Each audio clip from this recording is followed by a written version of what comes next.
Motion में बात करते हैं मोशन। टू डायमेंशन में क्या होगा, इसमें हमारे पास एक तरह से समझो कि एक्स और वाई एक्सिस होगी, एक्स एक्सिस होगी और वाई, तो ये माइनस वाई माइनस एक्स, तो टू डायमेंशन हो गए, दो डायमेंशन मिल गई एक्स एक्सिस और वाई एक्सिस। तो जो इक्वेशंस है हमारे पास में वो भी अब 2D में चलेंगी। अगर हम इक्वेशंस को जो हमने पढ़ी है इक्वेशन ऑफ मोशन, उन्हें हम चाहें तो वेक्टर फॉर्म में लिख सकते हैं, इन वेक्टर फॉर्म। देखो कैसे लिखेंगे वेक्टर फॉर्म में। पहली इक्वेशन क्या है, v = u + at। इसको वेक्टर बनाना है तो देखो हमारे सभी वेक्टर हो सकती है और इसमें एक्सलेशन। तो फर्स्ट इक्वेशन होगी क्लियर कि वेक्टर हो गया टाइम स्केलर, तो ये भी वेक्टर, ये भी वेक्टर, ये भी वेक्टर, तो पहली होगी। सेकंड s = ut + ½ at, ये सेकंड इक्वेशन। s जब हम डिस्प्लेसमेंट में बोलेंगे तो इसे बोलेंगे r है, वही s पे वेक्टर लगाना चाहो s पे लगा देंगे, और u इसमें वेक्टर है और a vector ut + ½ at। Third में चलते हैं, v² = u² + 2as। अब देखो स्क्वायर हो गया वो वेक्टर हो ही नहीं सकता, ये बात बता चुके हैं, क्योंकि स्क्वायर जो है वो डॉट प्रोडक्ट से मिलता है। v.b अगर हम सॉल्व करेंगे तो v² आएगा, सही है। डॉट में क्या आता है, ab cos θ, सेम डायरेक्शन है cos 0 की वैल्यू पर, तो v²। समझ गए। तो हम अगर इसे वेक्टर फॉर्म में लिखेंगे तो क्या करेंगे, इसको यही लिखेंगे v vector dot v vector, तो v² हो गया, इक्वल में आ जाओ u vector dot u vector plus 2a vector dot r vector. अब सोचने वाली बात ये, वेक्टर फॉर्म में लिखा तो है लेकिन तीनों टर्म स्केलर है। v.b स्केलर प्रोडक्ट है, u.u स्केलर है, a.r स्केलर है, तीनों स्केलर है, लेकिन लिख क्या है वेक्टर फॉर्म में।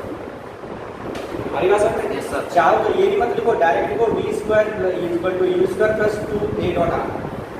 समझाएं कि नहीं ये नहीं लिखेंगे तो ये दोनों लिख दो, लेकिन हाँ वेक्टर फॉर्म में प्लस भी ये तो लिखना ही पड़ेगा हमें, क्योंकि ए भी वेक्टर है और आर भी। फिर ये बात भी तुम्हें बतानी पड़ेगी कि ये स्केलर है, ये भी स्केलर है, तो ये भी स्केलर होगा, और ये स्केलर कब होगा, जब इन दोनों का डॉट होगा तब स्केलर होगा। ठीक है। अब डायरेक्शन की बात करते हैं, क्योंकि हमें 2 डायमेंशन में चलना है, तो दोनों डायरेक्शन चलेंगे in X direction. Equation of motion जो है उसे हम एक्स डायरेक्शन लिखेंगे, v = u + at है, इसको x कंपोनेंट में लिख दो, बस हो गई x direction. v = u + at है, x कंपोनेंट बना दिया, vx = ux + ax × t। Time same रहता है x और y डायरेक्शन, ये बात पहले भी रिपीट की है, फिर से याद करो। कोई ऑब्जेक्ट है बैक राइट से, तो उसका x डायरेक्शन देखेंगे और y डायरेक्शन देखना है, दोनों में टाइम सेम होगा, तो टाइम पर x नहीं आ रहा है इसीलिए, नहीं तो अगर टाइम बदलता ना तो tx टाइम दोनों में सेम रहना है। और इन y डायरेक्शन इसको भी पहले यही लिख लेते हैं, तो पहली क्या हो जाएगी, vy = uy + ay × t। ठीक है। अब चलो सेकंड में आ जाते हैं, s था वो अब x बन गया, जब x डायरेक्शन में चलोगे डिस्टेंस क्या होगा, x है, तो x = क्या होगा, ux t + ux + ½ t²। Third vx² = ux² + 2ax × ऐसे ही ये बता, y = y u/t + ½ और थर्ड होगा vy² =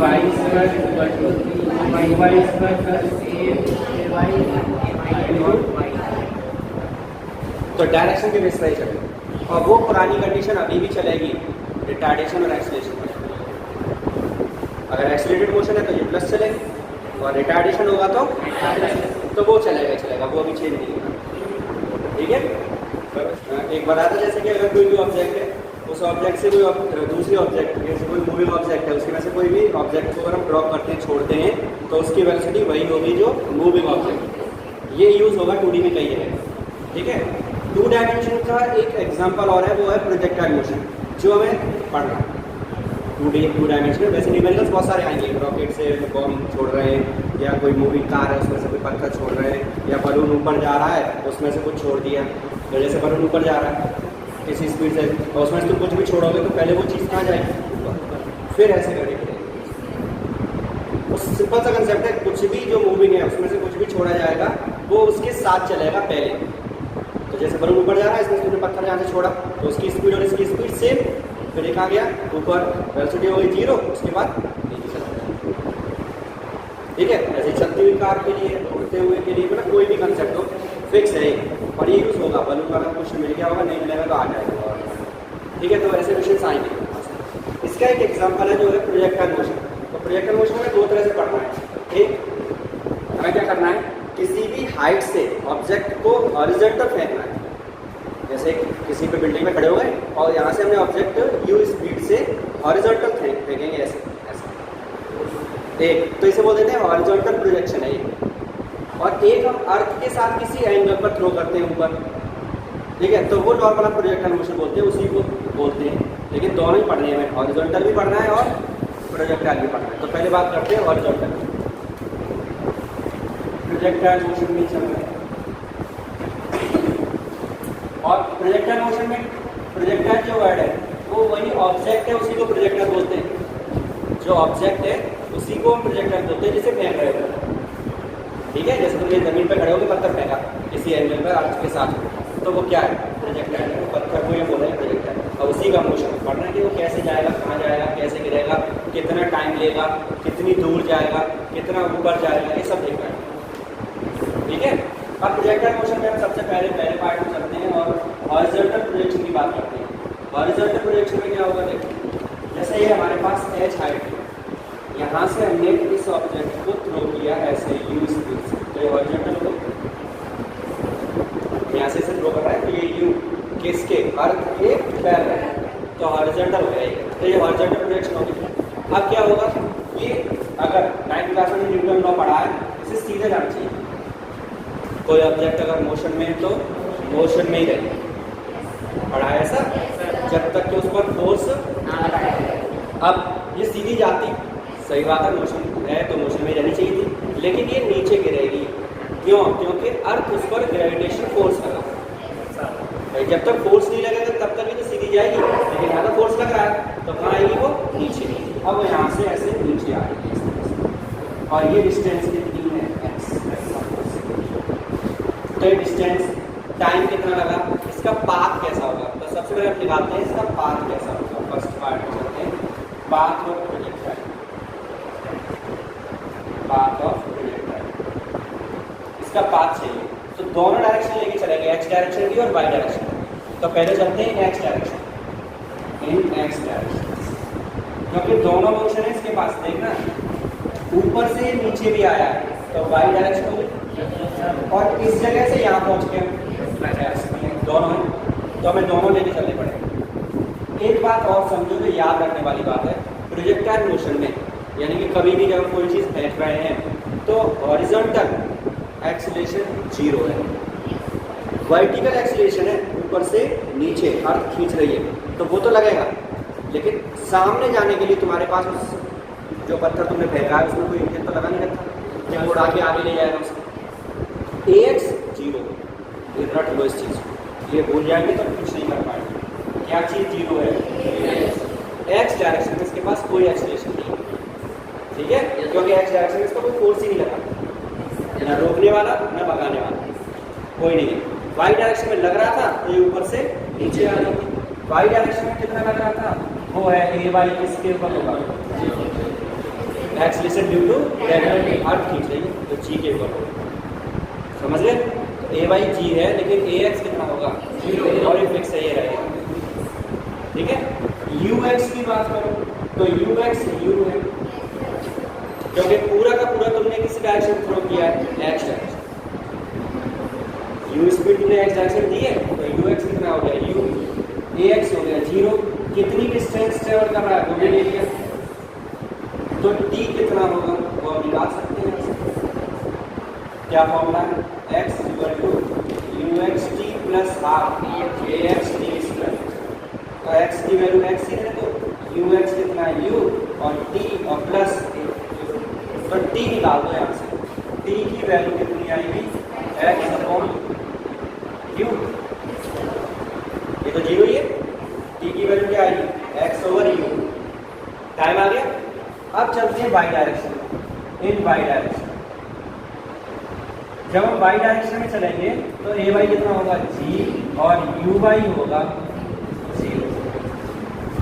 वाई डायरेक्शन ऊपर नीचे कोई स्पीड नहीं इसके पास, क्योंकि इसे फेंका कैसे गया है, इसे ऐसे थ्रो किया इस तरह से एक्स एक्स। अगर इसे कि एंगल पर फेंकते इसे ऊपर या नीचे तो वाई कंपोनेंट भी आता, लेकिन अब एक्स जीरो है कंपोनेंट निकालो तो वो भी निकल आएगा। ये एंगल कितना है तो एंगल वाला कंपोनेंट क्या होता है कॉस। तो इधर की तरफ जो वेलोसिटी होगी वो होगी यू कॉस 90 और कॉस 90 की वैल्यू तो वेलोसिटी कितनी होगी तो वाई डायरेक्शन में वेलोसिटी जीरो है। समझ में आ गई। तो वाई डायरेक्शन में कितना है zero, u y zero, a y कितना है जी। टाइम निकाल चुके हो, फिर लगा दो वाई की वैल्यू चाहिए from second equation of motion. Second equation of motion क्या है y equal to u y t plus half a y t. Y की टर्म्स में लगा दिए, वाई की वैल्यू वाई, यू वाई की वैल्यू क्या है zero plus half a y की वैल्यू कितनी है जी और इनटू क्या आएगा तो हाफ जी टी स्क्वायर या y equal to y equal to क्या आ गया हाफ जी टी की वैल्यू पुट कर दो एक्स अपॉन यू का होल स्क्वायर तो आएगा half g upon u square into equation number इसको बोल देते हैं फर्स्ट दे रहे सेकेंड को। अब देखो सेकेंड इक्वेशन में वाई टू पावर कितना है 1 और एक्स की पावर कितनी है। तो एक बात बताई थी ग्राफ पढ़ाते समय कि जब कोई भी दो वेरिएबल में से एक वेरिएबल की पावर 1 हो दूसरे की पावर 2 हो तो ग्राफ पैराबोलिक होता है। ग्राफ कैसा होता है पैराबोलिक। तो वाई और एक्स स्क्वायर आ रहा है, इसका मतलब ये इक्वेशन पैराबोला की है। इक्वेशन किसकी है parabola. Equation 2 is the equation of parabola. So path of projectile will be parabola। कैसा पाथ होगा पैराबोलिक पाथ होगा इसका। क्लियर हो गई। तो पैराबोलिक पाथ निकल के आ गया हमारे पास में कि हाँ भाई इसका पाथ पैराबोलिक है। ठीक है। तो ये कभी भी डायरेक्ट पूछा जा सकता है क्वेश्चन पेपर में कि prove that in horizontal projection path of the projectile is parabolic. तो ये चीज़ प्रूव करनी पड़ेगी कि हाँ भाई ये इक्वेशन पैराबोला की आ गई। और अब पाथ कैसा है प्रोजेक्टाइल मोशन में पाथ कैसा होगा पैराबोलिक। ठीक है। यहीं पर रेंज पूछता है,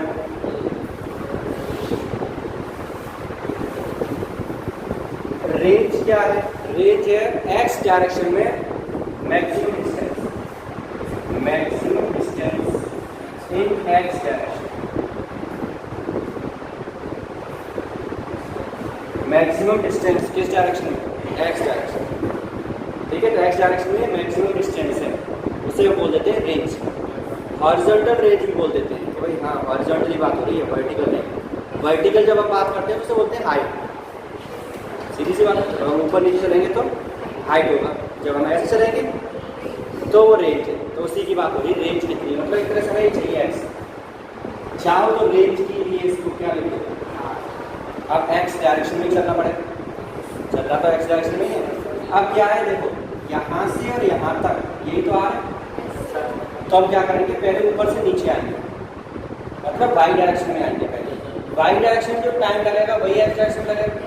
तो पहले वाई डायरेक्शन से टाइम निकाल लेते हैं और उसे एक्स डायरेक्शन में यूज कर दें। जैसे हमने भी इसमें क्या किया हमने पहले टाइम निकाला एक्स डायरेक्शन से और वाई में यूज किया। तो हमें इक्वेशन चाहिए थी वाई के टर्म्स में। अब हमें चाहिए क्या एक्स। तो उल्टा करते इस प्रोसेस में। जब एक्स चाहिए तो पहले वाई से टाइम निकाल पाते हैं। सेम प्रोसीजर फॉलो करेंगे। चलते हैं किस डायरेक्शन में, इन वाई डायरेक्शन। वाई डायरेक्शन में यू वाई की वैल्यू बताइए, ए वाई की वैल्यू कितनी है जी, और वाई देखो तो एच है, ऊपर से तो नीचे ही आना है पूरा, तो वाई कितना हो गया एच, टी निकालना है इसमें से, तो क्या लगाएंगे सेकेंड डिविजन मोशन, और सेकेंड डिविजन मोशन से टाइम आ जाए, फिर एक्स कंपोनेंट में चलेंगे एक्स डायरेक्शन, तो टी की वैल्यू पुट करेंगे तो एक्स की वैल्यू आएगी, मतलब रेंज आएगी। तो अभी सॉल्व कर देंगे सेकेंड डिविजन मोशन, और वाई डायरेक्शन चलेंगे तो वाई इज इक्वल टू क्या होगा u y t plus half a y t, y की वैल्यू एच, यू वाई कितना है half a y g t square, तो टी स्क्वायर आ जाएगा यहाँ से 2h/g, और g कहाँ आ गया नीचे, तो t आ गया कितना 2h/g, ये हमारे पास टाइम आ गया। ठीक है, टाइम कितना ऊपर से और नीचे तक आने में यही टाइम लगेगा, इसे इसी को बोल देते हैं टाइम ऑफ फ्लाइट। अगर कहीं ये पूछा जाए कि टाइम ऑफ फ्लाइट कितना होगा तो ये, लेकिन अभी हमें क्या निकालना है रेंज, तो किस डायरेक्शन से लेंगे एक्स, इन एक्स डायरेक्शन, एक्स डायरेक्शन में यू एक्स कितना है यू, ए एक्स की वैल्यू 0, और टाइम यही है टाइम ऑफ फ्लाइट 2h/g, और चाहिए क्या हमें एक्स, एक्स को हमने क्या बोल दिया आर, तो ये आर। अब हम चलते हैं एक्स डायरेक्शन। ठीक है, तो एक्स डायरेक्शन में दिखाएंगे फिर से सेकेंड डिग्री लेंगे हम,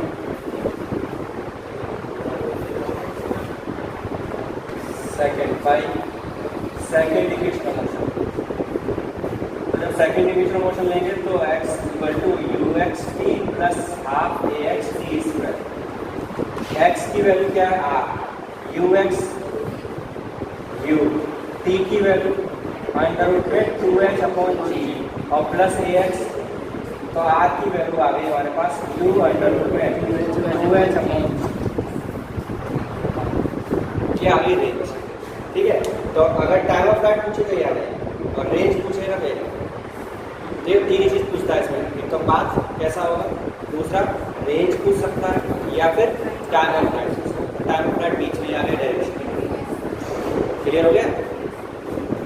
अब इसकी जो क्वेश्चन है वो ज़्यादा क्वेश्चन में क्या होगा, जैसे कि अभी जो बात कि एक प्लेन जा रहा है, प्लेन में से एक बॉम्ब गिरा दिया, तो वो हॉरिजॉन्टल प्रोजेक्शन ही है, क्योंकि प्लेन ऐसे जा रहा है, उसमें से जो भी गिरा होगी उसकी स्पीड इसी डायरेक्शन में होगी। जब हॉरिजॉन्टल डायरेक्शन मूव कर रहा है तो वेलोसिटी भी हॉरिजॉन्टल ही होगी, तो हॉरिजॉन्टल प्रोजेक्शन होगी। तो यही फॉर्मूला यूज हो जाएंगे कि बॉम्ब वो कितनी दूर गिरेगा, तो कितनी दूर गिरेगा, तो रेंज पूछ के कितना, उल्टा भी पूछ लेता है कि उसे कि इस जगह पे गिराना है तो कितना पहले छोड़ दे बॉम्ब, तो भी यही है भाई। अगर हम उसे जैसे चले रहा हो, प्लेन जा रहा है यहाँ से, कोई भी फाइटर प्लेन है, तो यहाँ से ऐसे हम छोड़ेंगे बॉम्ब को, तो ये इस तरह से इसकी स्पीड अगर यू है तो इसकी भी स्पीड, और ये ऐसे आए। अगर मान लो इस जगह पर गिराना होता उसे, इस जगह पर, और वो पहुँच के ऊपर यहीं छोड़े, तो वो तो बच जाएगा, आग मार सकता है, तो उसे कहाँ छोड़ना पड़ेगा, पहले छोड़ना होगा। तो पहले कितना छोड़ना होगा, वो रेंज है उसकी, रेंज जितनी डिस्टेंस पहले छोड़ देगा तो वो इसी हॉरिजॉन्टल प्रोजेक्शन के थ्रू उसके ऊपर जाके गया। क्लियर? अब इसमें कुछ कंडीशंस हैं, प्रोजेक्टाइल पढ़ेंगे उससे पहले कुछ कंडीशंस थे, दो फिगर बनाएंगे तो न्यूमेरिकल्स में भी काम आएंगे। जैसे हमारे पास ये है, अब अभी तो हमने क्या किया है, इसे इस तरह से हॉरिजॉन्टल थ्रो किया, कंडीशन हो सकती है हॉरिजॉन्टल से ऊपर फेंक रही है थीटा एंगल एच आई, और या फिर उल्टा हो सकता है, एच हाइट है ये हमारे पास, और इसे हम यहाँ से कहाँ पे नीचे यू स्पीड से थीटा, ये दो कंडीशन पॉसिबिलिटी है यहाँ। अगर ऐसा हुआ तो दोनों कंपोनेंट चले रहेंगे, प्रोसीजर तो वही है, जैसे जैसे जाएगा यहाँ पे जाएगा, यहाँ से सीधे ही चला जाएगा। ठीक है, लेकिन इसके पास u के दो कंपोनेंट आएंगे, u cos थीटा और इधर आएगा u sin थीटा। यहाँ पर भी आएंगे u cos थीटा और इधर आएगा u sin। तो जैसे अभी हमने x और y डायरेक्शन में सॉल्व किया है, प्रोसीजर वही रहेगा, बस अब एक तरह से समझो कि y कंपोनेंट मिल गया। अभी तक u y को 0 लिख रहे हैं, वो 0 नहीं है। समझ में आ गया? तो ऐसा करते हैं जैसे कि कभी कभी क्या करेगा, ब्रिज है, जैसे कोई ब्रिज पे खड़ा हुआ है, वहाँ से उसने पत्थर जो था उठाया और 30 डिग्री एंगल पर ऊपर फेंक दिया। तो बताओ रिवर में कितनी देर बाद गिरेगा? तो मतलब जब वो पत्थर फेंकेगा तो हॉरिजॉन्टल से थीटा की मतलब ये वाली कंडीशन है, सही है? या फिर वो पत्थर उसने नीचे फेंका ऐसे, तो अभी हॉरिजॉन्टल के साथ एंगल देगा नीचे, तो कितनी देर बाद या कितनी दूर गिरेगा जाके, तो ये कंडीशन है। तो हॉरिजॉन्टल डायरेक्शन हो सकता है, उसके साथ साथ वो ऊपर या नीचे इस तरह से भी हो सकता है। डेरिवेशन प्रोसीजर सेम ही रहना है, एक्स डायरेक्शन और वाई डायरेक्शन, इसी से सॉल्व होती है। क्लियर?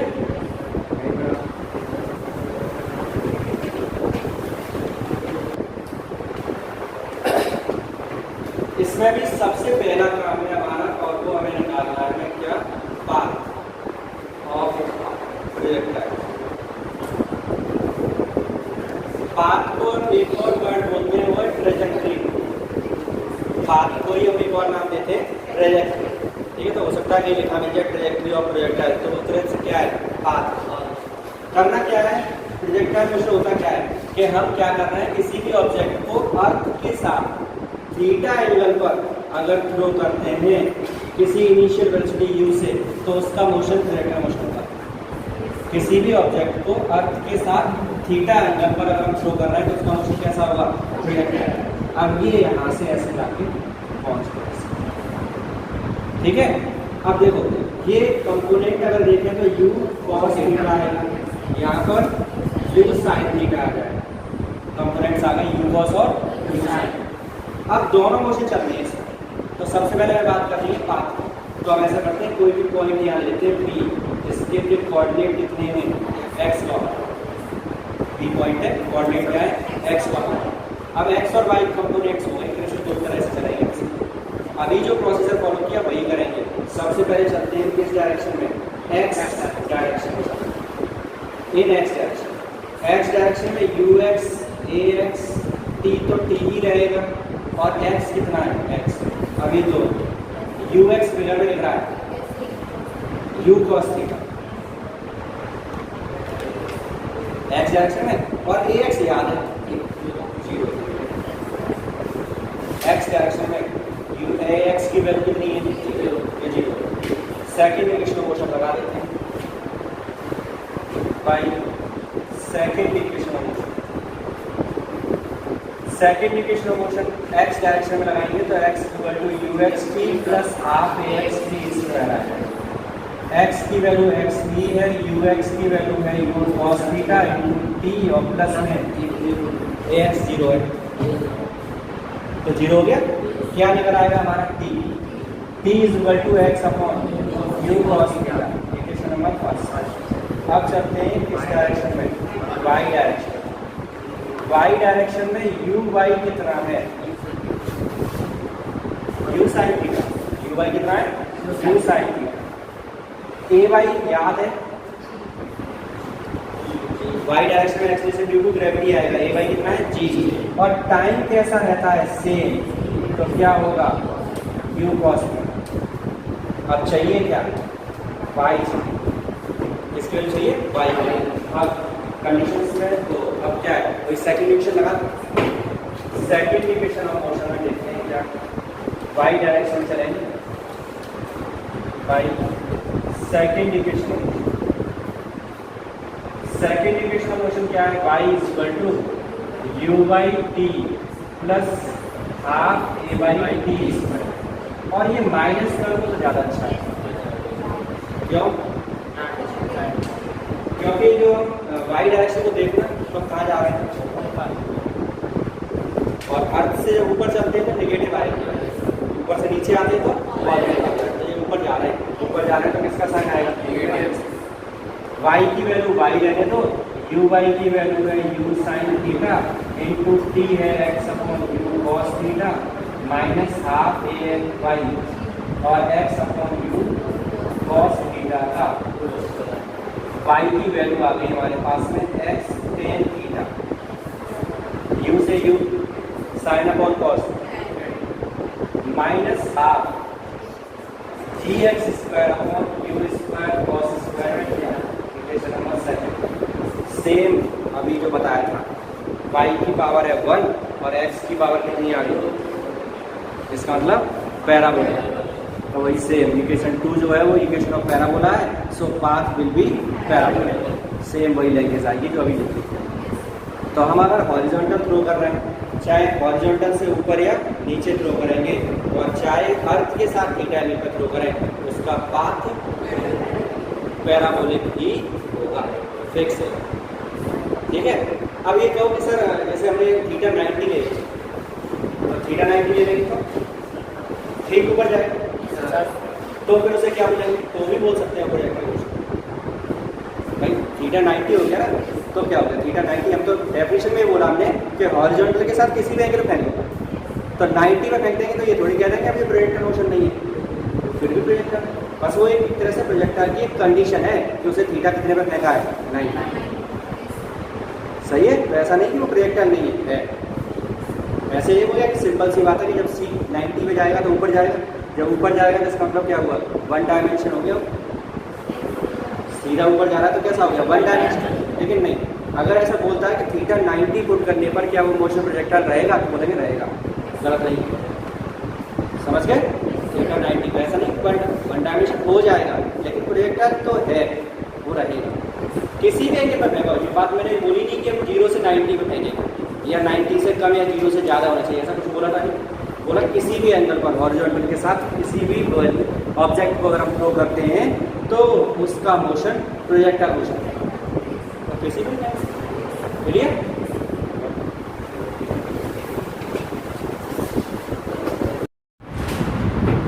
जैसे हम यहाँ से और यहाँ तक गया तो x डायरेक्शन में तो आगे मूव किया, मतलब डिस्प्लेसमेंट है x डायरेक्शन में, लेकिन y डायरेक्शन में डिस्प्लेसमेंट नहीं है। यहाँ से यहाँ तक आते आते ये पहले ऊपर गया, ऊपर से फिर वापस अर्थ।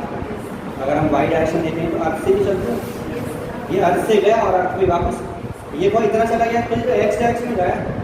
y डायरेक्शन में सोचो, y डायरेक्शन में तो ये यहाँ से गया था और यहाँ पर आता, ठीक है। तो y मतलब यहाँ से जमीन से गया और जमीन पे ही, तो y डायरेक्शन में डिस्प्लेसमेंट 0, क्लियर है। तो y डायरेक्शन डिस्प्लेसमेंट 0 है, तो मतलब टाइम जो लगा वो y डायरेक्शन में जो लगेगा वही x में लगेगा। तो तुम्हें पता ही है x और y में टाइम कैसा होता है, सेम। तो यही कंसेप्ट हम यूज करेंगे, y डायरेक्शन चलते हैं इन y डायरेक्शन। और निकालना क्या है हमें, हम निकालेंगे time of flight, time of flight, time of flight चाहिए। और टाइम ऑफ फ्लाइट के लिए y डायरेक्शन चलते हैं, u y दिख रहा है, u sine theta, a y की वैल्यू पता है,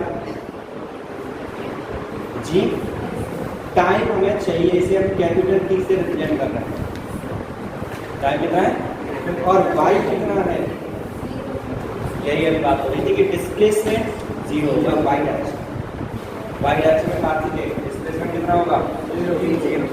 अब चलते हैं इक्वेशन सेकंड ही लगाएंगे। देखो अभी तक अच्छी बात यह है कि अभी तक सेकंड इक्वेशन से ही काम चल रहा है, फर्स्ट और थर्ड नहीं लगाई नहीं। तो अगर हम ये भी बात अपने माइंड में रख लें कि हम जो भी कुछ करेंगे वो सेकंड से और चलता रहेगा सेकंड से। तो by second equation of motion, तो सेकंड इक्वेशन ऑफ मोशन क्या है, y equal to u by t minus half a by T.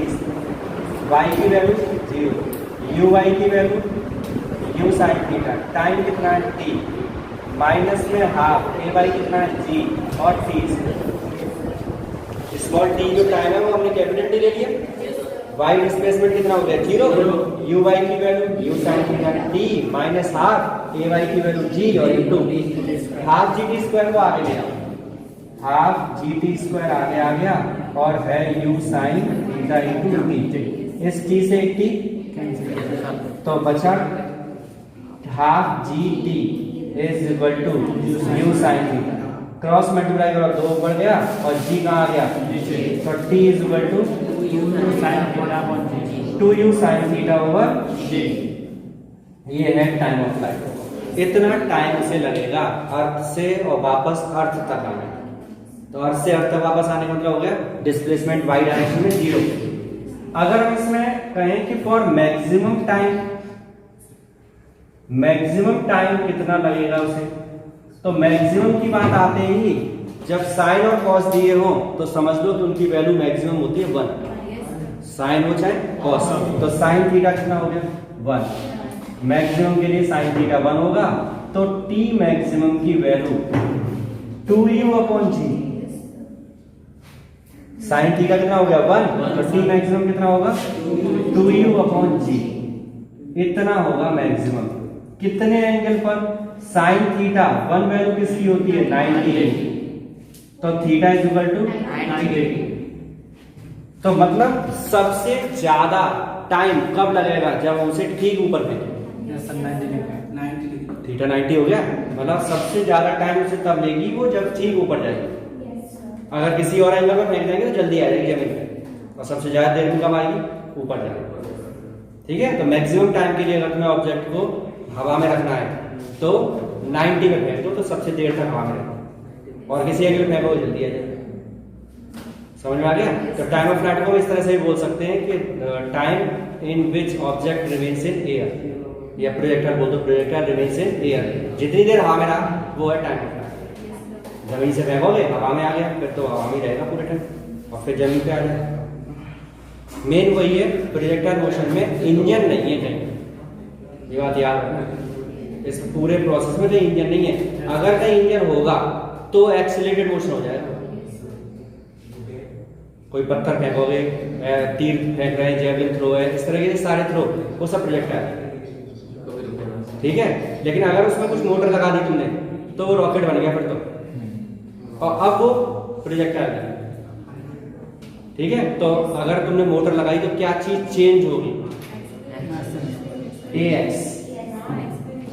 बस अगर हमने किसी भी प्रोजेक्टाइल मोशन में ऑब्जेक्ट में हमने मोटर लगा दी तो AX जो हम 0 ले रहे थे ना वो नहीं लेंगे, वो कुछ होगा, और बाकी सब प्रोसीजर यही है। ठीक है, अर्थ उसे अपनी तरफ खींचेगी भी तो वो नीचे तो आएगा ही आएगा अर्थ की वजह से, लेकिन जो रेंज है ना नॉर्मल वो बहुत ज्यादा, क्योंकि वो एक्सीलरेशन उसे आगे लेके जाएगा। AX आएगा।